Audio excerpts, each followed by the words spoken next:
Well, the obvious answer is that the younger generation is our posterity. Many of these young people have been indoctrinated by the liberal regime from the time they have entered into public school. The task is essential for us right now.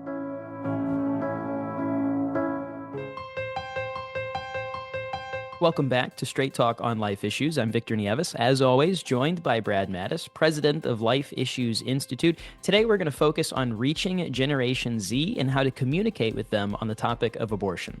Yeah, and I know being around you 20-somethings is going to make me feel older than I already am, but it's so very important to adapt and change our pro-life message over the years. I've done that, and now it's being done again, passing the baton to the next generation.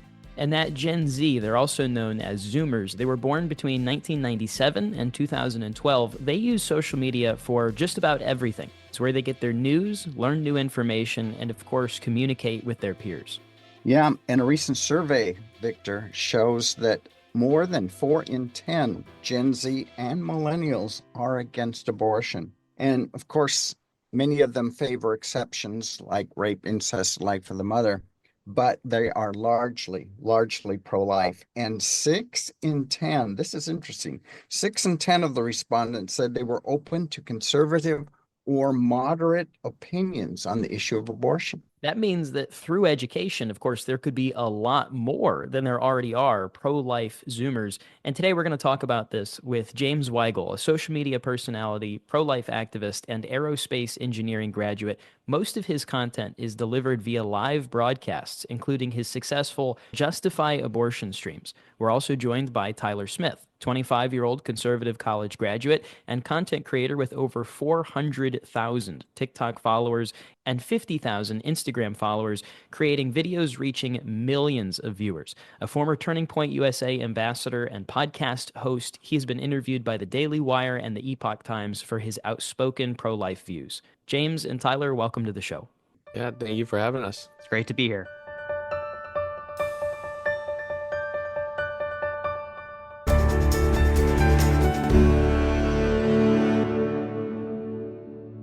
I'd like to ask you both to briefly tell us what you do. And let's start with you, James. So I create content online as a conservative media personality. I spend a great deal of my time going on to TikTok, doing live streams, and having a prompt of justify abortion. I allow anybody to request up and to give their justification for this horrendous act. And then I engage in a dialogue and attempt to persuade them not to be pro-abortion, to join the pro-life movement. But also, of course, people in the audience are watching this all occur. And so the intention also extends to persuading the audience members as well. Yeah. Any idea how wide that audience might be? The audience can be quite wide depending on the night and whether or not the algorithm wants to push me out. At times, I might have 500-600 people in the audience at a time. Other times, it's only a few hundred. But usually, I'm able to, through the course of multiple hours a night, reach a couple thousand people. Yeah, that's really good. That's important. You're touching hearts hundreds at a time. Tyler, how about you? Basically the same thing as James. I'll, post content, hop on TikTok and debate people. And I try to do it in a certain way where it brings it down to everyone. Because a lot of people in there, they talk a lot about philosophy and they get really deep into it where the everyday person won't understand it. So I try to keep it in layman's terms, or try to keep it simple as possible. I just try to change their mind, obviously, but I think it's important to go try to change the viewer's mind. Sometimes, though, like James said, it's really strange. Like on TikTok, you might have 40 viewers, and another day you did something right and you have a few hundred, even up to like 800 sometimes. Like I used to back in the day, all of a sudden I would join. This was years ago where maybe the TikTok algorithm was a little different. I would start the live and within 30 seconds, I had over 1,000 people in the live. And it was like pretty consistent. But now it's a little different nowadays. But your programs live on social media, right? Yes. And Tyler, how many times have you had to make a new account? Well, I made a couple side accounts because there was this one day on my big account that has the 400,000 followers. I got permanently banned. And I was a little nervous when I saw that, but because I think what happens is when they get in my live, that's when I was having a lot of viewers in my lives, like the 1,000. I had 2,000 sometimes. I think what they did was all the people that disagreed with me, they would go to my profile and report all my videos. Because after a few of my lives before that, I would end the live and notice that I had 3 videos taken down for whatever it was. Because I think what TikTok was doing was ban you now and then ask questions later. Because if it got enough reporting, So I saw that and I'm like, oh, what's going on there? So I appealed it, some videos, I got back some I didn't. But one day I guess it was a big live, and then after that, I got permanently banned, and TikTok said you have been permanently banned. I appealed it and got my account back, but that got me scared enough where I was like, you know what? I want to make a second account. I'm sure I can get enough followers on that one, and then I'll just only go live on that account. So I've been banned on a couple of my side accounts, but my main one never only got permanently banned once, but got it back. Well, So I'm glad Victor brought that up. James, what kind of experiences have you had with censorship and discrimination on social media? So I've been taken down unjustly a number of times. Usually, what people do is basically what Tyler is describing. They mass report you, and then TikTok decides to take you down, even though you really didn't violate any rules and pretty much were just speaking in normal terminology. But people get mad, and by the use of all these individuals reporting you, they're able to strike your account down. Luckily, I haven't really had to face a permanent ban, so I've been able to stick on my same TikTok account, but fingers crossed. Hopefully, that's not a thing I have to deal with in the future. In terms of the numbers, I used to do pretty big numbers, 600, 700 people at the same time. But nowadays, it seems that they really are suppressing the amount of individuals I am reaching, unless I've just gotten worse, which I don't know. I I think doubt that. as time goes on, I think I'm getting a bit better. But yes, it seems to me that something is going on behind the scenes. Imagine that censorship on the part of social media. Wow. Now, never. of course, the message you want to get to are Generation Zs. So, what forms of social media are the most effective to reach this age group? Tyler?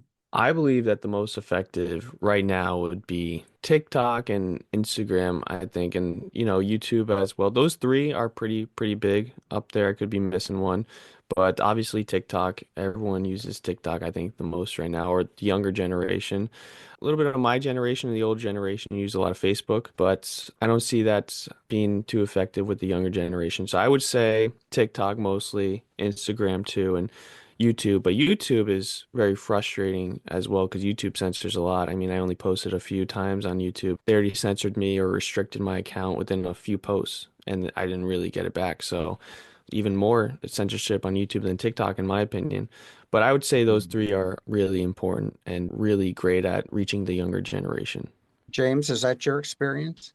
It pretty much is. I would say a heavy emphasis on TikTok, even though I think out of all the apps, TikTok censors probably the most. Your reach for young people is tremendous. First of all, the market is mostly saturated with people our age, but also just the way the algorithm works, it is going to push it out and get you in front of so many young people. And so TikTok is a good app in that way, even though it has the censorship issues. So I'd like to ask both of you, obviously on social media, when you do these live streams, you don't have a lot of time to catch people's attention. What are some of the things that you do with that limited time to grab hold of that audience so that they listen to what you have to say? Tyler? What I do and what has worked for me is you either find something, because when I started TikTok, what I found that worked was I found something that was already working. And so, for example, this was many years back during COVID, is when everyone was going on Omegle. So I would, and debating people. I'm like, oh, that's something I could do, I'm in college right now, nothing crazy's going on. I got a lot of time. So I started doing it and just tried to get that slam dunk on them, right? Tell them, oh, basically like what I would do is I would take Trump policies and pretend that they were Biden policies. And then everyone would agree with me. See, it was very funny. It was hilarious. So I was like, oh, do you like this policy? Do you like this? Do you like this? And they're like, yeah, yeah. I'm like, well, those are actually Trump policies. And to get their guard down is I would have a Biden flag. So they're like, oh, a Trump supporter would never buy a Biden flag.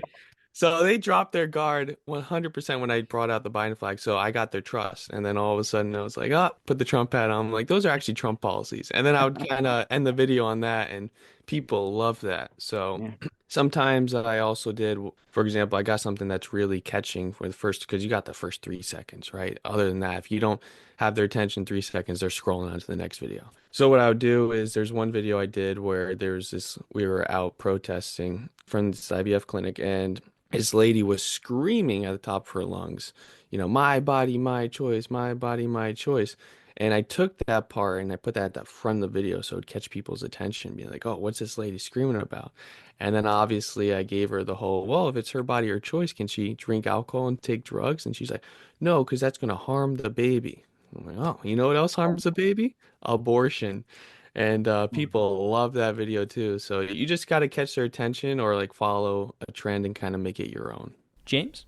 I would say that I like to start with very basic and simple questions that I think everybody can give an answer to. But when the pro choicer attempts to answer these simple questions, they give pretty absurd answers. And by going into the conversation with this approach, focusing on things that we should be agreeing on and demonstrating that the pro choicer is saying something absurd. Like, for example, I might ask, well, what would a good mother do? What would a mother do that is concerned about the well being of herself and the well being of her child? The obvious answer is to take care of her baby. It's certainly not to kill her child. And yet, some people might say, well, in this case, she should have the right to pursue such an action. But then that seems to be demonstrative of an irrational action or something a mother shouldn't be doing. And so the questioning is really powerful there. Or at least they might say on the other side is, well, you know what? You're right. A good mother wouldn't get an abortion. So then why are we giving this mother an entitlement to do such a thing?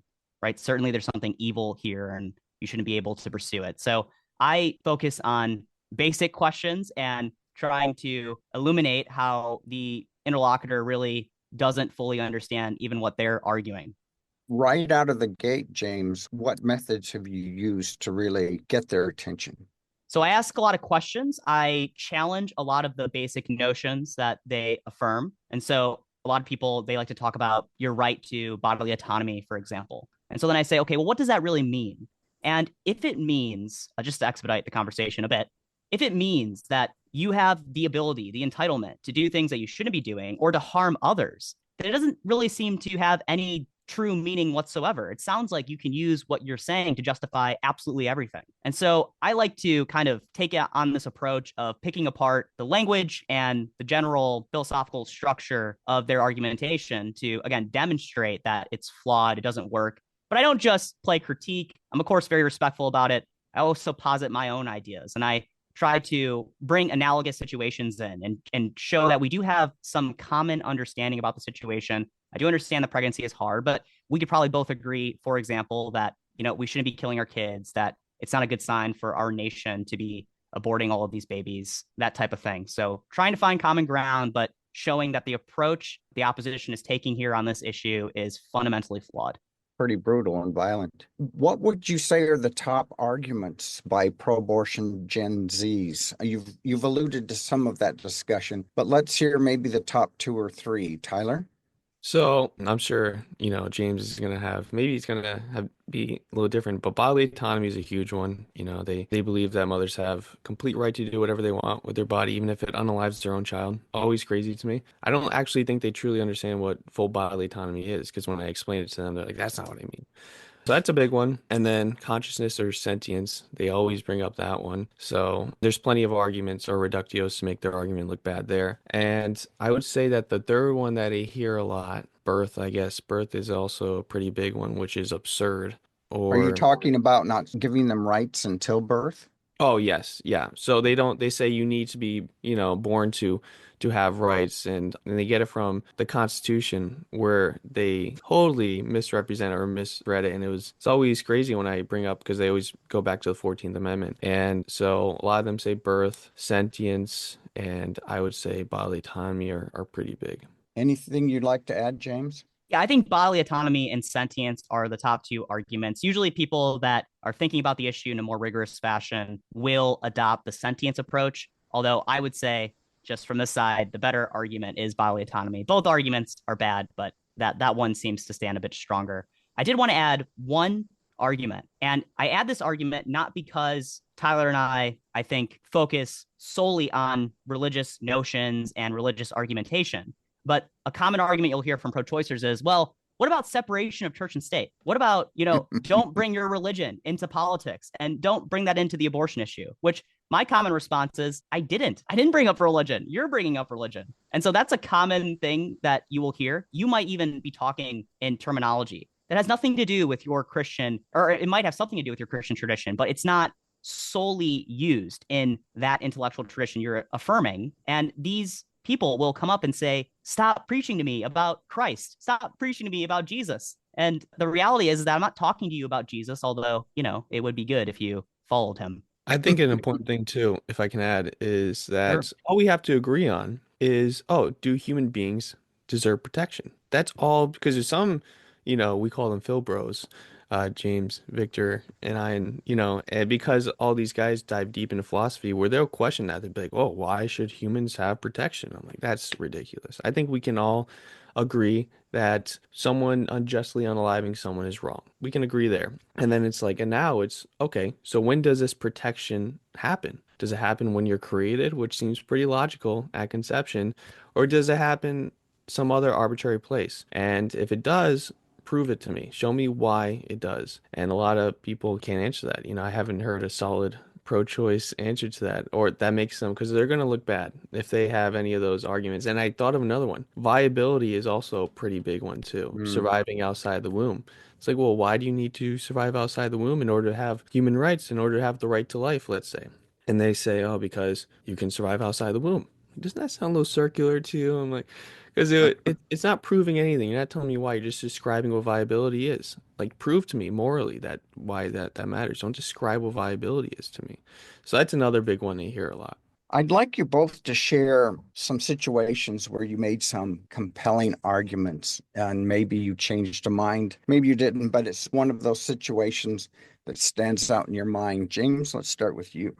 So I can think of a general structure that I've adopted and utilized with different people. I think a compelling way to argue a position, generally speaking, is to take the way that people are thinking about the issue itself and to show them that the ends and the means at which they're pursuing those ends are confused. What I mean in a less abstract way is, well, you want to be happy. You want to have a family. You want to care for children. But in this case of abortion, you're not doing anything that's conducive to any of those ends. And so by establishing similarity and an understanding of what truly is going on in the mind of someone across from you and getting them to affirm this reality, I think that you can make great grounds and explain that, hey, I get you. We have this shared human nature and you want things like you and I, or like myself that I want, right? With family and kids, but you're approaching the abortion issue in a way that is antithetical to those desires. And so that's, I think, a way that I've been able to compel a lot of people is to show that they're getting confused and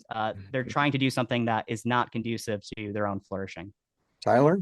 Yeah, so I think a pretty effective way that what I've been doing is on my TikTok lives, I would have in the background DM me on Instagram to have a one-on-one conversation, because a lot of people are Wow. intimidated by seeing all these viewers, and they want to get, when they get up there, they have a lot of pride and they don't want to swallow their pride and admit they're wrong. So they'll have these absurd arguments just so they might not go to if they, it was a more private situation. So because some of them do sound ridiculous, and I'm like, oh, come on now. I try to be real with them. Like, do you really have this view? And they'll say, yeah, because they don't want to be wrong. So some people do DM me on Instagram after, and I'll have a conversation with them. And that's more where I can get them to say, okay, yeah, you're right. That was a little ridiculous what I was saying. And no, I don't have that. I don't believe in that. And I'm like, okay, well, and I break it down again to them, because there's sometimes, a lot of the time, you'll start going in a circle with this one point. So I'm like, see it from my point of view.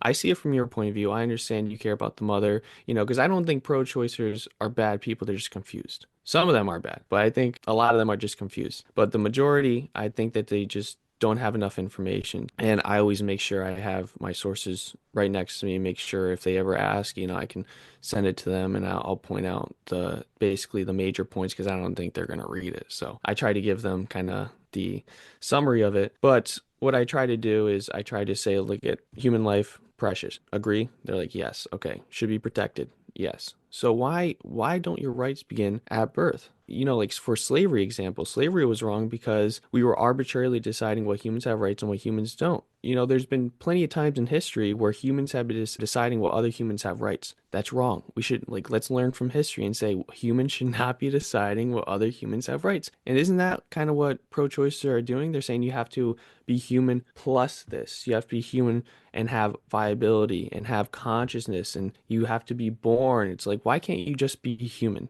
Because pro-lifers can say all humans have rights. Pro-choicers can't do that. So I kind of break that down, and a lot of the time that'll make a lot of sense to them, and that's where I kind of change the minds the most, especially in person on the street when I talk to people, especially that when it's the everyday person, because I truly believe most people are pro-life. They just don't have enough. They just were confused by the media or social media, and also victim imagery is huge as well. Showing them what the aftermath of an abortion looks like and all the terrible side effects it can have on a woman. So. One of the aspects that I think is also really important, certainly related to what Tyler was just talking about, is the personality of the person arguing the pro-life position. To kind of teach people that we're not just crazy religious zealots and people that want to control every aspect of your life, but we're personable, we're good people. And holding yourself to that high standard, I think, does a tremendous amount of work for the movement. Hearing Tyler talk about having people taking individual DMs from people to talk about the issue in a more personal level, or being out on the street and holding himself to a high standard, I think that is awesome and definitely what we need. We need people that are cool-headed, not only intellectual, but are going to go at it in a calm and loving way. And, I'm not a perfect person. I've made mistakes in the past, but I try my best to keep that standard as well. Tyler and James, why is it so important that we reach this younger generation? What have you seen in them? We'll start with you, James. Well, the obvious answer is that the younger generation is our posterity. Our future is right now. Many of these kids that you talk to, I say kids, I'm 23, so I'm a kid as well, basically. But many of these young people that you have these conversations with, you have to understand they have been indoctrinated by the liberal regime from the time they have entered into public school. And so in some ways, approach it with sympathy for that level of intellectual abuse, but also understand that the task is essential for us right now. We have to understand that we have to reform these people to be more virtuous and to be pro-life, to not want to support killing babies in the womb. And if we don't approach the younger generation and change their minds on this issue, then this ill will continue to be propagated. The next generation will continue on with the same ways. Their kids will be pro-choice, and we'll never win this battle. So young people is always the focus.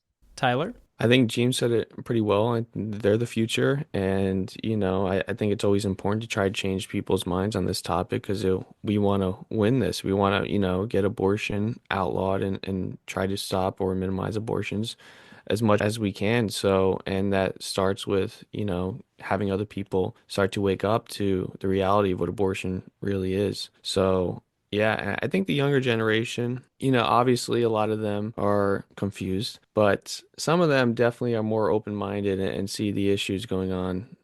Do you guys ever get people who say, yeah, you're right, you changed my mind during these conversations? Oh yeah. And what's It's that great. like? So just Oh, give me a little recap of a couple of those conversations. it was so funny. I always crack up when I think about this one. She went in my live and she was part of Gen Z. She was a little bit younger and than me. I think she was probably like 20. And she went in my live and ready to prove me wrong and change my mind. And at the end of the live, she actually was like, "Wow, you're actually right. That actually makes a lot of sense." And she sent me a DM after, and she was like, "I thought that was so funny. I went into your live, ready to change your mind, but you actually changed mine." And I was like, "That's amazing. It's so That's sweet. refreshing to see people that have open minds. Yeah. That's something you don't see too often."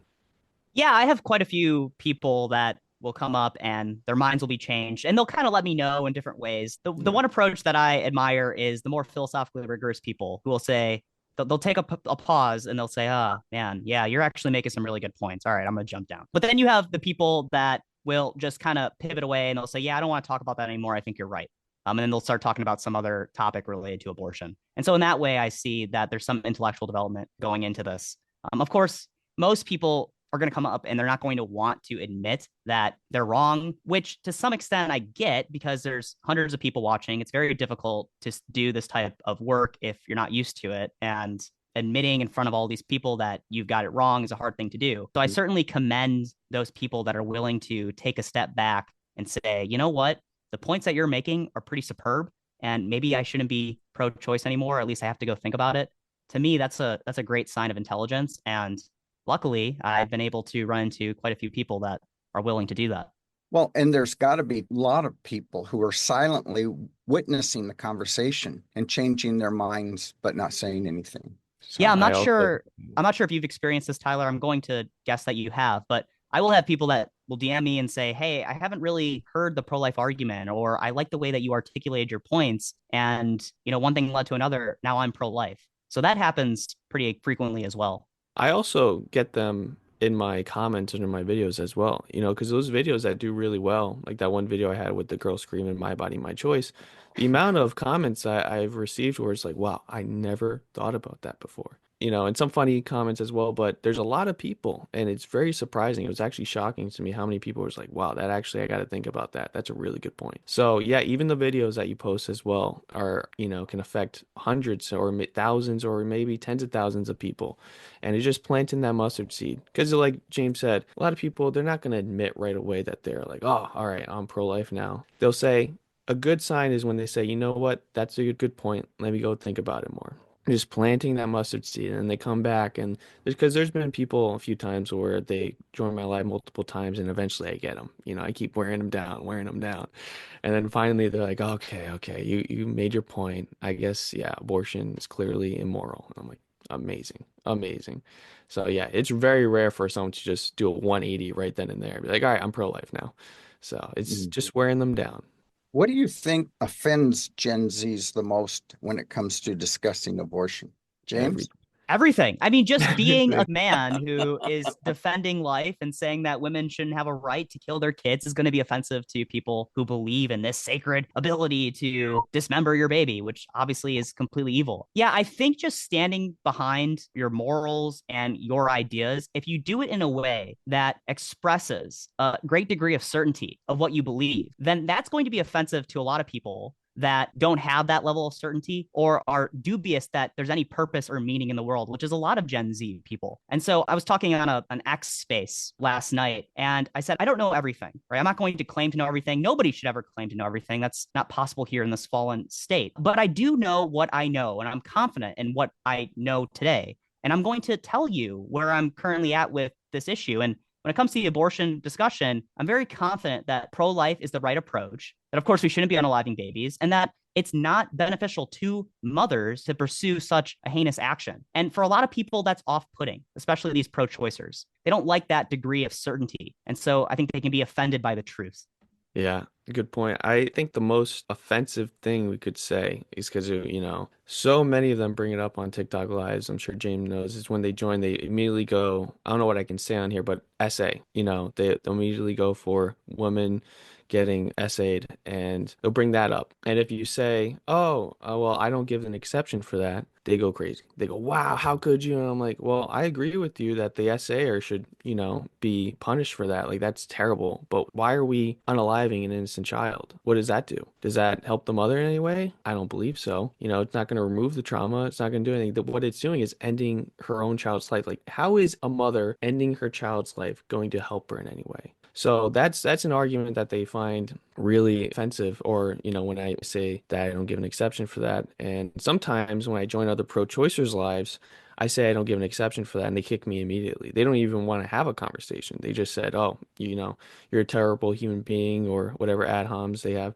and then they'll just move on to the next guest. But I'm like, oh, I'm okay with having that conversation. Sometimes, you get too many people coming up and asking about that. I'm like, all right, I think you heard it last 3 times. So let's try a different conversation. But they think that they have a one up on us whenever they have that argument. So I think that's why. But when you approach it, and I think Lila Rose does a great job too. There's a couple of pro-lifers that do a great job at approaching that conversation. You got to be very, very gentle with it, because you don't want to. Some pro-lifers like, no, don't give an exception for that. No, no, they just come at it in a very bad way. But you got to be very gentle, like I said. So you got to say, hey, look, I understand that's terrible what happened. The SAer should 100% be punished. But now, why are we punishing this child for it? So yeah, that's probably an argument that they get really offended by.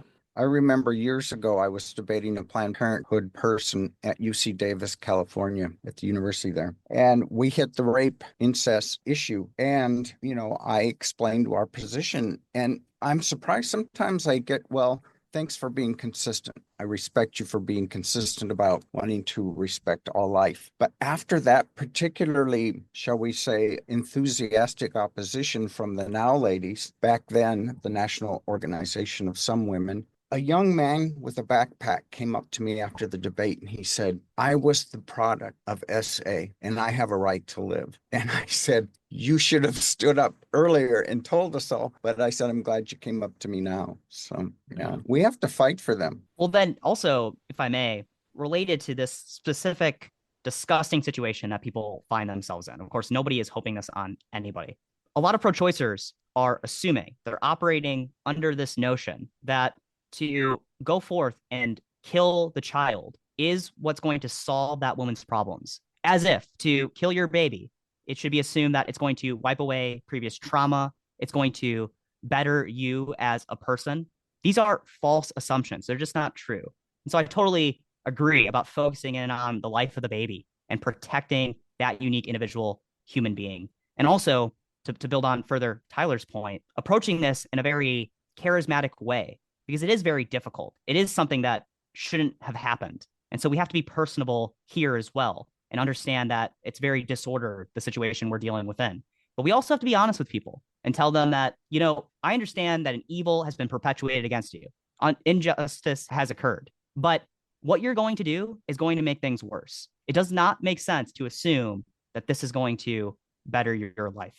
And I've talked to women who verified that, who chose abortion after sexual assault, and they felt they were assaulted twice, once by the actual assault and the other, the assault of the abortion. Well, Tyler, you've mentioned this a little bit, the my body, my choice argument. What's one of the ways that you respond to that? Well, my favorite way is always asking them, well, if it's her body or choice, can she drink alcohol, take drugs while pregnant? Can she do whatever she wants? If she can kill the child, why can't she deform the child? That always throws them off. And it's an argument I wish more people knew. Because like I said, underneath that post I had talking about that, a lot of people were saying, oh man, what a checkmate that is. I'm like, exactly. I'm like, and then they say, oh, I'm going to use that on some of my friends that are pro-choice. So that argument's pretty effective. But there's some other arguments that if they don't get convinced by that, there's always, well, can a mother, if it's her body or choice, can she deny her newborn breast milk? Is her breast milk her body? So can she deny the child breast milk and let the child starve? They'll say, oh, well, she can use formula. Well, how does she feed her child formula? With her body. So are you forcing her to use her body to feed her child formula? It doesn't seem very my body, my choice. So, and then it's like, oh, well, we can put up the child for adoption. Like, well, does she have to take care of the child in the meantime, use her body to take care of that child until that child gets put up for adoption? And like, well, and I'm like, see, no one has full bodily autonomy. Parents have an obligation to use their bodies to take care of the children, whether it's breast milk or whether it's her uterus, she has to use her body to take care of her children. So that's where you see that argument fall apart. Well, and I've seen people who refuse to admit that they're wrong on that, who will say that the mother should be allowed to let her newborn baby starve. And that's where they die on a crazy hill because they look insane because They make the pro-lifers look good there. And I'm like, thank you. Thank you for making more pro-lifers. Thank you for your service. Because you look terrible now. You look like a terrible person that say a mother has the right to starve her child, or because some of them say, and actually that Brooke girl, I forget her, I believe that's her name, that debated Michael Knowles. She admitted can drink alcohol and take drugs and deform this baby while she's pregnant. And that should be okay. So this baby's deformed for the rest of its life, grows up with deformities, but that's totally okay in her view. That should totally be illegal. That's absurd. I used to tell those people the best thing that they could do for the pro-life side is to go tell their opinion to as many people as they possibly could. Go share that crazy opinion as much as you can. James, what do you say to the people who claim my body, my choice? Well, I first explained to them how that's a silly thing to defend your entire position on because we're embodied souls. So everything that we do is going to involve our bodies, at least in political actions. And so just claiming that you have a body, okay, so what? I have a body too. Can I go do something evil? Can I even cut off my own arm? I mean, can you do something that is fundamentally going to destroy yourself? I mean, that might be more debatable amongst people on the left, but I think reason would tell us that no, you shouldn't be doing that either. So just because you have a body doesn't mean that what you are doing with your body is justified. You are an embodied soul. That is what the human person is. And so, you have to actually give some further analysis as to what you're doing and how it is just. I think the conversation about harming the baby inside the womb that Tyler is bringing up is an excellent thing to get into. I think bringing in analogous situations where you have to breastfeed your child or do something that seems to fulfill a natural obligation that parents have to children is an excellent way to approach this topic. And for 90% of the people that you talk to, they will immediately say, yeah, you know what? I think you're right. Maybe in this case, she doesn't have the autonomy, quote unquote, to deny necessary nutrients to her child. That's not something that we want to allow to happen. That wouldn't be something that a prosperous country would allow. Let's talk briefly about those who are engaged in conversation with you that have experienced abortion in their past. Now, I counsel fathers of aborted babies, and anger is a part of every single session that I bring them through. Do you get a lot of fierce, intense anger? And do you ever know if abortion is behind that, Tyler? Yeah, I can guess it most of the time when people, I'm sure James can agree with me. There's been a few people in my life that they'll come in and you can tell they're very emotional about the topic. They're very angry about the topic. And most of the time when you ask them, have you had an abortion? The answer is yes. So it does make the people that have had an abortion, they're very angry and upset about it. And I find that interesting. Why do you feel that way? Because I think deep down they understand what they did was wrong. I believe that they truly understand that they killed their own child and that they're grieving about it and they're very upset about it. So, yeah, because abortion does not answer that question. It's not a good thing. It's not going to fix any of your problems and it's going to create a lot of trauma for you. So, when I see people that are pretty upset on the street or when I go to these protests, these pro-choice protests, and then I ask these people, the ones that are always very upset and angry at me are usually the ones that received or had an abortion in the past. James? Yeah, I mean, I suspect that a lot of the women in particular that come up and immediately they're very upset and they're name calling and they're very angry with me, even though I've just met them and I'm just simply positing a view that I think is quite reasonable to hold. I think a lot of them probably have experienced abortion. And I think that's reasonable to have that suspicion because so many people in our society are impacted by abortion. So many women are walking around today who have aborted their kids and they're dealing with that trauma. And when you see a young man who is very vehemently defending the pro-life position, I think in some ways it can be a natural instinct to get up and try to defend what you have done. It's very natural, I think, for human beings to defend our actions and to stand by what we do, even when we have the intuition that it wasn't the right thing to do. And so I think a lot of that trauma might be seeping into the lives, but that's just a suspicion. Is there anything you'd like to talk about that we haven't covered so far? I think as a society, we need a culture shift. Very happy that President Trump won the election. I think the future of America is very bright, but we will only succeed and flourish if we are able to cultivate better values. We have a greater respect for human dignity, human life. And that starts with you, listener, whoever you are out there. You are probably pro-life if you're listening to this. And if you are, be pro-life. Talk in a pro-life way. When people say things that are pro-choice or they seem to be worshiping their own autonomy, maybe push back a little bit. I think that just a general guidance here. I think that if we really want to eliminate abortion and we want to get the whole country on our side, it's going to take every single person out there defending our views and not being scared to be on the pro-life side. So many times, I think conservatives, at least in recent times, have felt that we have to cower away and hide who we are, not stand by the values that we care so deeply about. But that's not a winning approach. And the time is now, right? We have a Republican administration. While, they don't always do the most pro-life things, you have that at your backs and things are changing. So be who you are and be pro-life. I love that. And if I could add to that, because I totally agree. And I think when we were all younger in school learning about slavery, we always asked, at least I asked myself, I'm like, if I grew up during that time, what would I have done? Would I be the person that would try to free the slaves and try to help them out and try to stop that from happening? And well, here's your opportunity to see if you truly are the person that's going to step up and try to stop these terrible acts from happening, because this is the Holocaust in America. This is terrible what's happening. And you have an opportunity to say later on, like, I was a person that helped out with that. I was a person that stopped this from happening. I stood up, and I think that's really important, something to think about, because that's what I always think about. Like, I don't want to be that person that all of a sudden abortion is banned in all 50 states and I can't tell anyone. I'm like, oh, I didn't really stand up for it. I kind of stood by it because I didn't want to be uncomfortable. I didn't want to make people uncomfortable. It's like, well, millions and millions of babies are dying. So you're the type of person to just stand by and let that happen. I don't want to be that person. I don't know about the listener, but I don't want to be that person. One last thought, if I may. I'll make it quick. We live in again, building off of what Tyler said, we live in this age, this supposed enlightened age, where people like to think that really we're heading in the right direction. And in many ways we are. But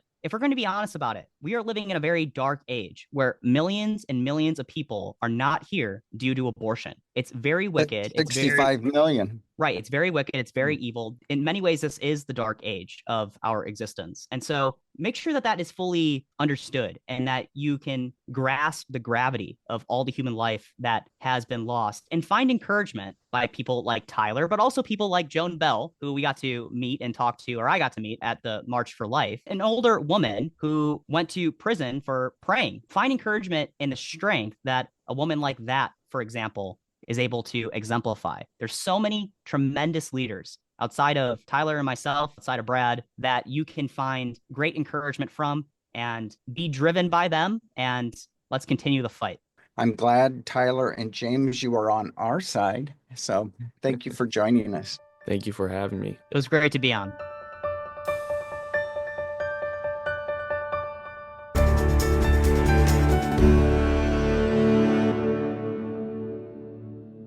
Brad, to hear from them and to just have them as friends, but to have them on our side has been such a blessing. To see that they're continuing that fight and reaching that next generation where they are is so important. I can only imagine, as long as they've been doing this, the number of hearts that they have changed for life. Yeah. These guys are likable people. I really enjoy their company. And as ambassadors for the unborn and their parents, that's what you need to be. You need to be likable as you share information and change hearts and minds on abortion. That's right. And they do a great job of being likable, especially as they talked about some of those harder topics, whether it's situations with rape or incest or some of the real gut-turning conversations, because we know that there can be some hard topics in the umbrella of abortion, and they handle them with grace, they handle them with love, and they can connect to people in a way that is more likely to change their heart and mind. Yeah, as they've mentioned, their conversations stir up some very painful memories of people who are engaged in the conversation but have an abortion in their past. And finessing that and letting them know that, there's a place for hope and healing if you have experienced an abortion is very important. That's right. And I want to encourage you, our listener, to visit our website, lifeissues.org.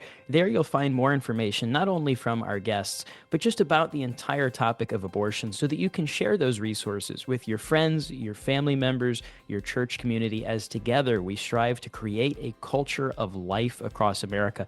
While you're on our website, lifeissues.org, I also want to encourage you to join the Life Defenders today. You can be a daily part of our work together to help save babies and promote that culture of life across America.